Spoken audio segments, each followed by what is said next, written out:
अस्सलाम वालेकुम जी, मेरा नाम ग़ुलाम मुर्तज़ा दहर है। आप ये वीडियो मेरे यूट्यूब चैनल पे देख रहे हैं। इस चैनल पे आमतौर पे मैं CSS और PMS एस्पिरेंट्स के लिए करंट अफेयर्स के ऊपर लेक्चर्स प्रोड्यूस करता हूँ, जिसमें हम ग्लोबल पॉलिटिक्स और डोमेस्टिक इश्यूज़ को कवर करते हैं। And as per the tradition of this channel, आज के इस सेशन में हम CSS 2020 के topper second position holder Yasir Nazir की DMC मार्कशीट आपके साथ शेयर करेंगे। इस वीडियो और इस डिस्कशन का मकसद सिर्फ यही है कि एस्पिरेंट्स इससे रहनुमाई हासिल करें, जैसे उनकी इस CSS जर्नी में बेहतरी आ सके।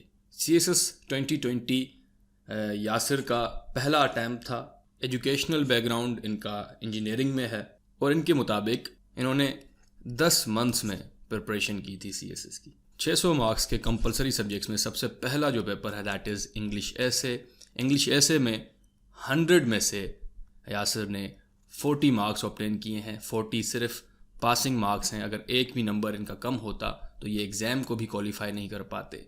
और यही पैटर्न रहा है पिछले कुछ सालों से कि टॉपर्स के भी सिर्फ 40s में नंबर आते हैं इंग्लिश ऐसे में। लेकिन ये जी याद रहे कि 40 में नंबर बाय चांस नहीं आता। एग्जामिनर सोच समझ के किसी एस्पिरेंट को, किसी कैंडिडेट को 40 नंबर असाइन करता है। 40 मार्क्स का मिलना यही मैसेज कन्वे करता है कि कैंडिडेट ने जो ऐसे अटैम्प्ट किया है उसकी अंडरस्टैंडिंग उस टॉपिक के मुताबिक सही थी। टेक्निकल ट्रीटमेंट, जो टेक्निकल रिक्वायरमेंट्स होती हैं ऐसे की कि इंट्रोडक्शन किस तरह से लिखना है, ट्रांजिशन किस तरह से करनी है, कंक्लूड किस तरह से करना है, आर्गुमेंटेशन किस तरह से करनी है, आइडियाज़ को कनेक्ट किस तरह से करना है, कोहेरेंस किस तरह से बिल्ड करनी है, तो वो सारी चीज़ें फुलफिल हो रही थी। सो ऐसे पासिंग लेवल का था, लेकिन एग्जामिनर की नज़र में एक्स्ट्रा ऑर्डिनरी अटैम्प्ट नहीं था। सो जिन स्टूडेंट्स को एग्जामिनर 12 मार्क्स देता है, 0 मार्क्स देता है, या 40 में से 36 या 38 मार्क्स देता है, इन सब का लेवल डिफरेंट होता है। 0 मार्क्स वाले ने तो टॉपिक को ही नहीं समझा होता, यानी उसकी मेन जो हेडिंग्स हैं आउटलाइन में वही गलत होती हैं। और 12 मार्क्स वाले की अंडरस्टैंडिंग ऐसे को लेके थोड़ी बहुत होती है, लेकिन आउटलाइन में मसला नज़र आ जाता है और फिर आगे पूरा ऐसे फिर गलत ही डायरेक्शन में चला जाता है। लेकिन 36 या 38 नंबर पे जो स्टूडेंट्स पहुंचते हैं उनके लिए एग्जामिनर की तरफ से एक पॉजिटिव सिग्नल होता है कि आपने थोड़ी सी मेहनत और करनी है और आप ये ऐसे पास कर सकते हैं। सो 40 मार्क्स स्कोर करना आप सिर्फ किस्मत के ऊपर ही नहीं डाल सकते, इसके पीछे बहुत सारी मेहनत होती है कैंडिडेट की। आई नो सम पीपल जिन्होंने 2020 में 50+ ऐसे में मार्क्स स्कोर किए हैं, लेकिन कोई एक सब्जेक्ट फेल होने की वजह से उनका यह अटैम्प्ट क्वालिफाई नहीं हो पाया। सो इतने टफ़ कंपटीशन के बावजूद अगर कोई 55 मार्क्स स्कोर करता है और कोई 40 स्कोर करता है तो ये बाय चांस नहीं होता। इसके पीछे ये बात तय है कि इन दो कैंडिडेट्स के ऐसे में ड्रास्टिक डिफरेंसेस होंगे, जो ऑब्वियसली एग्जामिनर ही तय करता है। देखिए जी, 100 मार्क्स का इंग्लिश ऐसे है और आपने अटेम्प्ट करते वक्त इस 100 मार्क्स के ऐसे को 50% ही समझा है और आप उसी 50% के ऊपर अपना पूरा ऐसे अटैम्प्ट करके आए हो, तो 50 मार्क्स का आपने उसको आधा समझा है। सो ये बहुत मुश्किल होगा कि आपकी आधी अंडरस्टैंडिंग पे आपको 100% मार्क्स मिले। सो 50% अंडरस्टैंडिंग पे 40% मार्क्स गेन करना बहुत ही मुश्किल है। सो टॉपिक को समझना, और आप जो शुरुआत में समझने के बाद मेन हेडिंग्स बनाते हैं आपके ऐसे के लिए, जो डायरेक्शन आप देते हैं वो सबसे ज़्यादा मैटर करता है। आपका डायरेक्शन गलत है, फिर आप कितना भी ज़्यादा ऐसे की बॉडी में एफर्ट कर लें, कोटेशंस ऐड कर लें, स्टैटिस्टिक्स ऐड कर लें, बुक्स के रेफरेंसेस ऐड कर लें, लेकिन आपकी डायरेक्शन ही गलत है तो फिर उन सारी चीज़ों का कोई वेट नहीं होगा। सो मेरा यही सजेशन है, स्टूडेंट्स को यही करना चाहिए कि एक फुल फ्लेज्ड ऐसे लिखने से पहले टॉपिक को देख के उसके ऊपर भले आप पूरी आउटलाइन ना लिखें, मेन हेडर्स लिखें कि मसलन ग्लोबलाइजेशन के ऊपर अगर कोई एक ऐसे है उसको अटैम्प्ट करते वक्त आपकी पहली हेडिंग इंट्रोडक्शन होगी, दूसरी में आप कॉजेज़ लिखेंगे, तीसरी में कुछ लिखेंगे और फोर्थ में कुछ लिखेंगे। तो ये आप मेन जो आपके हेडिंग्स हैं, एस्पेक्ट्स जिनको आप कह लें, डायमेंशंस कह लें, ये आप अपने किसी अच्छे टीचर से ज़रूर मल्टीपल एसेस के ऊपर वेरीफाई करवा लें कि आप मेन एस्पेक्ट्स जो हैं, मेन डायमेंशंस सही से बना पाते हैं या नहीं। आगे की बात बाद की है। नेक्स्ट, इंग्लिश पर्सियन कंपोजिशन के पेपर में 100 में से जी इनके 78 नंबर हैं। जैसे मैंने पहले भी कहा कि 2020 में इंग्लिश पर्सियन कंपोजिशन के पेपर में लीनियंट चेकिंग की गई है। एवरेज प्रिपरेशन जिन कैंडिडेट्स की थी उनके भी 50+ नंबर हैं, और 2020 में जो फेल हुए हैं पर्सियन कंपोजिशन में उनके लिए जी बहुत बड़ा मसला है। आपका पर्सी कंपोजिशन का पेपर फेल हुआ है जिस साल में चेकिंग बहुत ही लीनियंट रखी गई है। जिनकी अच्छी तैयारी थी उनके मार्क्स 70s में 80s में आए हैं, और जिनकी एवरेज तैयारी थी उनके 50s में आए हैं। उस साल में अगर कोई फेल हुआ है तो उसको फिर बहुत ज़्यादा मेहनत करने की ज़रूरत है। So to no surprise second position holder की भी 78 नंबर हैं। बहुत लोगों के 2020 में इंग्लिश पर्सियन कंपोजिशन में 80+ नंबर भी आए हैं, 89 तक आए हैं नंबर। याद रहे जी, पर्सियन कंपोजिशन के पेपर में एक मिथ मार्केट में पाई जाती है कि आप जो पर्सी लिखते हैं 20 मार्क्स की, वही आपका पूरा पेपर डिफ़ाइन करती है पास होंगे या फेल होंगे। ये बात गलत है। ये एक वेल ऑर्गेनाइज्ड पेपर है। हर सेक्शन के मार्क्स आपको अलग अलग से दिए जाते हैं। सो पर्सी 20 मार्क्स की कोई सेंस नहीं बनता कि आपके बकाया 80 मार्क्स को अफेक्ट करे। मेरा तो ये मानना है, जो मैं स्टूडेंट्स को भी सजेस्ट करता हूँ, अगर आपने वोकैब पे अच्छा काम कर लिया, 20 मार्क्स का तो आपके सिनोनिम एंड एंटोनिम होते हैं MCQs के इस पेपर में, वो अगर आपने अच्छे से तैयार कर लिए, 15+ अगर आपके उसमें आ जाते हैं, तो फिर इन टोटल आपके इस पेपर में 50+ मार्क्स आ जाएंगे आसानी से। भले आप पर्सी का टाइटल गलत लिखाए हों या पर्सी आप पूरी गलत लिखाए हों। हैविंग सेड दैट, पर्सी को भी आपने इग्नोर नहीं करना। भले आप इस मिथ को अभी बर्स्ट कर बैठे हों, एक सिस्टमेटिक अंदाज से इस पेपर में मार्क्स का डिवीज़न होता है। हर चीज़ की आपने अलग अलग से तैयारी करनी होती है, ये भी क्लियर है। लेकिन पर्सी के ऊपर आपने काम करना है। पर्सी राइटिंग की प्रैक्टिस आपको बाकी पेपर्स में, आपके आंसर राइटिंग में ये प्रैक्टिस हेल्प करती है। आप वर्बोसिटी से बचते हैं, आप चीज़ों को कंसाइजली एक्सप्लेन कर पाते हैं। So precise writing is very important to avoid verbosity in other papers. Next जी, जनरल नॉलेज के ये 3 पेपर्स जिसमें आपने सिर्फ 300 में से 120 स्कोर करना होता है।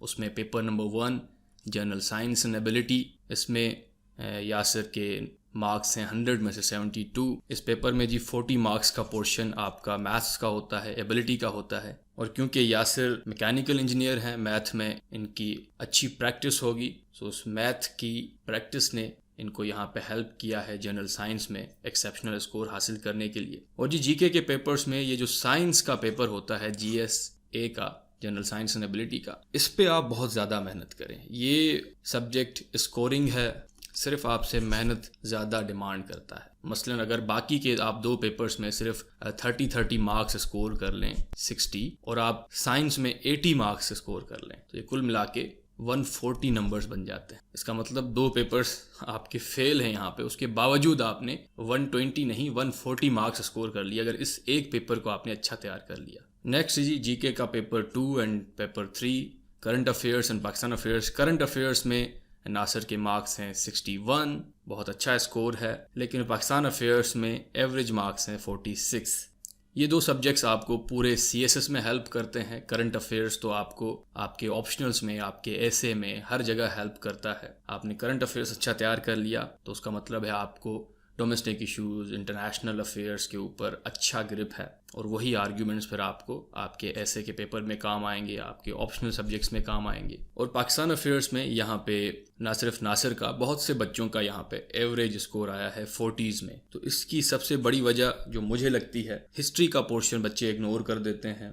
2020 में शेख अहमद सिरंदी के ऊपर सवाल था, इवन 1972 में होने वाले शिमला एग्रीमेंट के ऊपर सवाल था। सो अगर पाकिस्तान अफेयर्स के पेपर में आप हिस्ट्री तैयार नहीं करते, सिर्फ आप करंट अफेयर्स वाले ही पोर्शंस को तैयार करोगे, और एग्जामिनर को यही सिग्नल आएगा कि आपने सिर्फ और सिर्फ करंट अफेयर्स की तैयारी की है और उसी के बुनियाद पे आप पाकिस्तान अफेयर्स का पेपर अटैम्प्ट कर रहे हैं, तो ये फिर उनको टारगेट करने में आसानी हो जाती है कि किन स्टूडेंट्स ने उनके मुताबिक कम्प्रीहेंसिव तैयारी की है और किन स्टूडेंट्स ने सिर्फ और सिर्फ करंट अफेयर्स की बुनियाद पे आके पाकिस्तान अफेयर्स का पेपर अटैम्प्ट किया है। और साथ ही साथ आपके MCQs जो हैं वो भी स्टूडेंट्स इग्नोर कर देते हैं पाकिस्तान अफेयर्स में। हिस्ट्री के MCQs आपको बहुत काम आते हैं, प्री पार्टीशन, पोस्ट पार्टीशन। और करंट अफेयर्स के पेपर में भी आप सिलेबस को भले तैयार कर लें थियोरेटिकली, लेकिन MCQs के लिए अलग से तैयारी करनी पड़ती है इन सब्जेक्ट्स में अगर आपने अच्छा स्कोर हासिल करना है। दोनों सब्जेक्ट्स में 40 मार्क्स के तो MCQs होते हैं, तो 40 मार्क्स की आपने अलग से तैयारी करनी है। और आमतौर पे जी ऑनलाइन क्लासेस में, करंट और पाकिस्तान अफेयर्स की ऑनलाइन क्लासेस में जो बच्चे मुझसे पढ़ते हैं और टाइम पे अपने असाइनमेंट्स करते हैं, लेक्चर्स टाइम पे कंप्लीट करते हैं, तो उनके भी on average 50+ marks in 2 subjects में आ ही जाते हैं। और यहाँ पे जी आपके लिए फ़ायदे की बात यह है कि आपके अपकमिंग एग्ज़ाम्स के लिए करंट और पाकिस्तान अफेयर्स की ऑनलाइन क्लासेस में आप ज्वाइन कर सकते हैं। इस व्हाट्सएप नंबर पे मेरे कोऑर्डिनेटर से रब्ता करें और पूछें कि नेक्स्ट सेशन कब हो रहा है। और इस ऑनलाइन सेशन में हम 8 वीक के अंदर इंशाल्लाह सिलेबस कंप्लीट कर लेते हैं करंट और पाकिस्तान अफेयर्स का। आपको काफ़ी असाइनमेंट्स दिए जाते हैं, आपके राइटअप को एवेल्यूएट किया जाता है, और गोल यही होता है कि आप बाकी CSS कैंडिडेट्स से बेहतर पोजीशन पे हों। जब आपका पेपर एग्जामिनर के पास जाए तो आपकी आर्गुमेंटेशन नुमाया हो, ऐसी हो कि एग्जामिनर आपको स्कोर देने पे मजबूर हो जाए। कंपलसरी सब्जेक्ट्स में आखिरी जो सब्जेक्ट है दैट इज़ इस्लामिक स्टडीज़, और जो नॉन मुस्लिम स्टूडेंट्स हैं उनके लिए comparative study of major religion ये ऑप्शन होता है। लेकिन इस्लामिक स्टडीज़ में यासिर ने 100 में से 53 स्कोर किया है। और 2020 में इस्लामियात में 2019 की तरह मार्क्स बांटे नहीं गए। सो जिन स्टूडेंट्स का 50s में है स्कोर, अगर यही स्टूडेंट्स 2019 में अपीयर हुए होते तो इनका 70s या 80s में इस्लामियात में स्कोर होता। सो 53 इस्लामिक स्टडीज़ में 2020 में बहुत अच्छा स्कोर है। सो कुल मिला के कंपलसरी सब्जेक्ट्स में यासिर ने 600 में से 350 मार्क्स स्कोर किए हैं, और ऑन एवरेज देखा जाए तो 58.3% पर सब्जेक्ट बनता है। सो आपका टारगेट होता है 50% पर सब्जेक्ट पास होने के लिए, लेकिन 60% के करीब अगर आपका स्कोर बनता है ऑन एवरेज तो आप अपने डिज़ायर्ड एलोकेशन के नज़दीक जाते हैं। ऑप्शनल सब्जेक्ट्स में सबसे पहले इंटरनेशनल रिलेशंस इनका सब्जेक्ट है 200 मार्क्स का। इंटरनेशनल रिलेशन के पेपर 1 और पेपर 2 दोनों में इनकी अच्छी तैयारी थी। दोनों पेपर्स में 60s में है इनका स्कोर, और इनके 200 में से मार्क्स बनते हैं 127, जो कि बहुत ही अच्छा स्कोर है, क्योंकि international relations majority international relation और पॉलिटिकल साइंस की तरफ जाती है। और इन सब्जेक्ट्स में पॉलिटिकल साइंस और इंटरनेशनल रिलेशन में अगर आप 120+ स्कोर हासिल करते हैं तो इससे यही जाहिर होता है कि आपकी तैयारी 99% लोगों से बेहतर थी, क्योंकि इतना स्कोर तो सिर्फ 1% कैंडिडेट्स का ही आ सकता है ऐसे पेपर में, ऐसे सब्जेक्ट में जो मेजॉरिटी ऑप्ट करती है। नेक्स्ट, हिस्ट्री ऑफ USA, इसमें यासिर ने 100 में से 57 स्कोर हासिल किया है। बहुत अच्छी मार्क्स हैं, लेकिन कैंडिडेट्स का इस सब्जेक्ट में 70+ स्कोर भी आता है। हिस्ट्री ऑफ USA में जो चीज़ें कैंडिडेट्स पढ़ते हैं वो उनको इंटरनेशनल रिलेशन में भी काम आती हैं, जैसे world war 1, world war 2, cold war, ये सारी चीज़ें आप हिस्ट्री ऑफ USA में पढ़ते हैं, और वही सारी बातें आपको फिर इंटरनेशनल रिलेशन के पेपर में भी काम आती हैं, यानी ओवरलैपिंग कुछ चीज़ें एग्जिस्ट करती हैं। और अगर इंटरनेशनल रिलेशन के सब्जेक्ट की बात की जाए तो इसका एक पेपर जो है आपकी इंटरनेशनल रिलेशन की कोर थ्योरीज़ के ऊपर होता है, और एक पेपर आपका करंट अफेयर्स से रिलेट करता है, और उन्हीं थ्योरीज़ को यूज़ करके आप उसको दूसरे पेपर को हल करते हैं। जैसे सिर्फ ये ना लगे कि आपने सिर्फ करंट अफेयर्स की तैयारी की है। और यासिर की मार्क्स से यही लगता है कि इन्होंने दोनों चीज़ों को बैलेंस करके तैयारी की। इन्होंने थ्योरीज़ भी अच्छे से पढ़ी हैं, और करंट अफेयर्स के साइड वाला जो IR का हिस्सा है उस पर उन्होंने उन थ्योरीज़ को अप्लाई भी किया है अपने आंसर्स को जस्टिफाई करने के लिए। नेक्स्ट इनका सब्जेक्ट है जी जेंडर स्टडीज़। जेंडर स्टडीज़ में 100 में से 66 इनका स्कोर है। बहुत अच्छे मार्क्स हैं, 60%+ इनका अब तक यहाँ पे एवरेज चल रहा है। और जेंडर स्टडीज़ की अगर हम 2020 की बात करें तो 2020 में जेंडर स्टडीज़ बहुत ही स्कोरिंग सब्जेक्ट रहा है। मैंने तो कुछ ऐसे स्टूडेंट्स की भी DMCs मेरे पास, जो स्टूडेंट्स भेज रहे होते हैं DMCs, तो उसमें कुछ स्टूडेंट्स ऐसे थे जिनके 9-10 पेपर फेल हैं, यानी ऊपर कंपलसरीज भी सब फेल हैं, ऑप्शनल्स भी फेल हैं। 2 सब्जेक्ट्स अगर पास हैं, कोई उनकी लैंग्वेज का सब्जेक्ट पास है, और जेंडर स्टडीज़ में 60+ मार्क्स जी, 66, 67, 70 भी कुछ स्टूडेंट्स के मार्क्स थे, यानी जिनके बाकी सब्जेक्ट्स में बहुत ही बुरी परफॉर्मेंस है। सो जेंडर स्टडीज़ 2020 में बहुत ही स्कोरिंग रहा है। एग्जामिनर का शायद मूड बहुत ही अच्छा था, उन्होंने मार्क्स बांट दिए हैं। लेकिन यासिर के केस में इनकी तैयारी बिल्कुल बहुत अच्छी होगी। ऊपर आप देखें इनकी परफॉर्मेंस, ये वैसे भी सेकंड पोजीशन होल्डर हैं। मैं जनरल बात कर रहा हूँ कि 2020 में जेंडर स्टडीज़ के सब्जेक्ट में कैंडिडेट्स को मार्क्स बस अवार्ड कर दिए। ऐसा लगा कि उनके पेपर्स को भी शायद पढ़ा नहीं गया। ऐसा कैंडिडेट जो कंपलसरी सब सब्जेक्ट्स में फेल है, ऑप्शनल्स में भी उसकी परफॉर्मेंस बहुत बुरी है, लेकिन जेंडर स्टडीज़ में जी उसके 67, 68 नंबर हैं। तो ये इक्वेशन जो है सही नज़र नहीं आ रही थी। नेक्स्ट जी इनका सब्जेक्ट है क्रिमिनोलॉजी, और क्रिमिनोलॉजी में इन्होंने 100 में से 49 स्कोर हासिल किया है। अब आपने ये नहीं सोचना कि ऊपर कंपलसरीज़ में इनकी इतनी अच्छी परफॉर्मेंस, ऑप्शनल्स में भी, लेकिन क्रिमिनोलॉजी तक इन्होंने पहुँचते पहुँचते शायद तैयारी जो है उतनी अच्छी नहीं की। ऐसा बिल्कुल भी नहीं है। क्रिमिनोलॉजी 2020 में जैसे टारगेट किलिंग हर बार होती है, मैं इसे टारगेट किलिंग कहता हूँ। कुछ सब्जेक्ट्स को FPSC टारगेट किल करता है, उनके स्कोर को इस तरह से कम किया जाता है कि स्टूडेंट्स शॉक में चले जाते हैं और FPSC रॉक करता है। तो उनमें से क्रिमिनोलॉजी भी एक सब्जेक्ट ऐसा था। क्रिमिनोलॉजी जिस सब्जेक्ट ने 2019 में जिन कैंडिडेट्स ने सिर्फ एक रात पहले सब्जेक्ट को पढ़ा था उनके 60+ और 70+ नंबर थे, लेकिन उसी तैयारी के साथ अगर कोई कैंडिडेट 2019 में अपीयर हुआ तो उनके तो पेपर्स में 20s 30s में नंबर थे।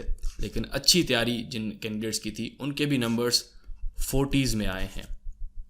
ये 40s में जिन कैंडिडेट्स के नंबर आए हैं उनसे अगर आप पेपर से पहले पूछते तो ये आपको बताते तो इन्होंने 80+ मार्क्स का पेपर किया है। ये एक्सपेक्ट कर रहे हैं कि 70s में तो नंबर आ ही जाएंगे। लेकिन ये जो FPSC की कभी कभार टारगेट किलिंग होती है किसी सब्जेक्ट को लेके, उसी का ही फिर नतीजा है कि क्रिमिनोलॉजी में जैसे बाकी कैंडिडेट्स के भी 40s में आए हैं, उसी तरह यासिर के भी 49 मार्क्स आए हैं। नो डाउट इनकी क्रिमिनोलॉजी में भी उतनी ही ग्रिप होगी जितनी उन्होंने बाकी सब्जेक्ट्स में हासिल की है। आखिर में जी पंजाबी रीजनल लैंग्वेज इन्होंने ऑप्ट की। 100 में से 82 स्कोर, यानी जो नुकसान क्रिमिनोलॉजी में हुआ वो लैंग्वेज ने उस नुकसान की भरपाई कर दी। और ओवरऑल जो इनका एवरेज बनना था स्कोर 60% से ज़्यादा का टारगेट, वो अचीव हो। और मैं बिल्कुल जी आपको सजेस्ट करूँगा जो आपकी रीजनल लैंग्वेज है उसको ऑप्ट किया करें। सिंधी हो, पश्तो हो, पंजाबी हो। लैंग्वेजेस ना सिर्फ आपको इंटरेस्टिंग लगेंगी, पहले बड़े मुश्किल लगें कोई मसला नहीं है, शेर व शायरी पढ़ने में मुश्किल लगेगी, लेकिन आपको ये आपके जो सूबाई इम्तिहानात होते हैं PMS में भी आपको लैंग्वेजेस काम आएंगी। सो सोशियोलॉजी की जगह आप कोशिश करें कि आप लैंग्वेज को तैयार करें, क्योंकि लैंग्वेज आपको कॉम्प्लीमेंट करती है। एक तो स्कोरिंग भी होती हैं रीजनल लैंग्वेजेस, और आपको ये अपने सूबाई इम्तिहानात में PMS में भी लैंग्वेज तैयार करने का बड़ा फ़ायदा होता है। ऑप्शनल सब्जेक्ट्स में नासिर ने 600 में से 381 मार्क्स ऑब्टेन की हैं, जिसका मतलब इनका एवरेज स्कोर 63.5% बनता है। और कुल मिला के जो रिटन में स्कोर है इनका 731, और 730s 720s ये वही स्कोर है जो पिछले कई सालों से टॉपर्स का रिटन में आता रहा है। सो अगर आपने CSS को टॉप करना है तो 60%+ एवरेज स्कोर आपका आना चाहिए सब सब्जेक्ट्स में मिला के। सो आप तैयारी करें 80%+ की, तो 60+ तो आ ही जाएगी। सो 731 इसका मतलब 12 पेपर्स को अगर इसमें देखा जाए तो ऑन एवरेज इनका 60.9% एवरेज स्कोर हर पेपर में। 731 डिवाइडेड बाय 12 करें तो आप। रिटन के बाद वाइवा में इनका बहुत ही अच्छा स्कोर है 200+। ऑब्वियसली कैंडिडेट्स का 220+ भी आता है, लेकिन 200+ हासिल करना इज़ एक्सेप्शनल। रिटन में एवरेज 60s में आप स्कोर हासिल करें और वाइवा में 200+, तो फिर आपकी पोजीशन आने के चांसेस बहुत ज़्यादा बढ़ जाते हैं। और कुल मिला के इनके टोटल मार्क्स बनते हैं 1500 में से 941।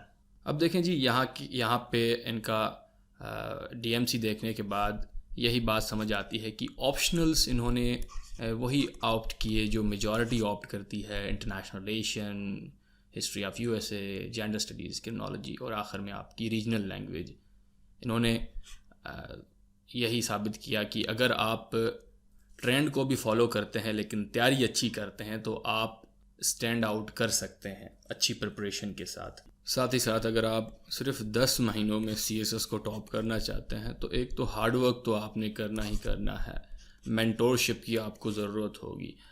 तीसरा, आप उन्हीं दोस्तों के साथ रहें जो उसी जर्नी को फॉलो कर रहे हैं, उसी गोल को हासिल करने की कोशिश कर रहे हैं जो आपका गोल है। तो आप उन लोगों से मिलेंगे तो बातें भी वही होंगी, आपका माइंड डाइवर्ट नहीं होगा। सो अगर CSS के एग्ज़ाम में अपीयर होना है तो जो लोग CSS की तैयारी कर रहे हैं या अटैम्प्ट दे चुके हैं उन्हीं के साथ ही क्लोज़ हो जाए, तभी आपको फ़ायदा हो।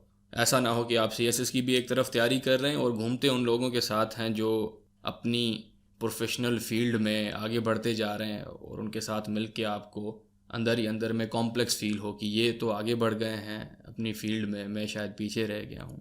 सो लाइक माइंडेड लोगों के साथ रहना आपकी जर्नी में, आपकी कोई भी जर्नी हो, CSS हो या ज़िंदगी में कोई भी सफ़र हो, उन्हीं लोगों के साथ रहें जो उस सफ़र में आपके साथ हों। यहीं पे हमारी ये डिस्कशन कंक्लूड होती है। मिलते हैं फ्यूचर के किसी और लेक्चर में। अपना ख्याल रखें। अल्लाह हाफ़िज़।